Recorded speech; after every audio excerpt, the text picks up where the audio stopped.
பாலனாக பிறந்தார், அற்புத பாலனாக பிறந்தார்.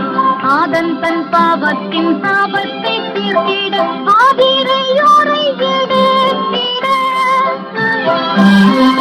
மாசற்ற ஜோதி திருத்துவ தூர்வத்து மரிய கன்னியிடம் முதித்து, மரிய கன்னியிடம் முதித்து மகிமையை மறந்து தம்மை வெறுத்து மனப்புமாரின் தேசமால் உன்னத கஞ்சிர் முகஞ்சிர் வாசகி இன்னொஞ்சிர் வாசகி மேனி நீரம் ஏழு உன்னத காதலும் பொருந்த விசர்ப்ப நன்மை சொரூபனா ரஞ்சிதனா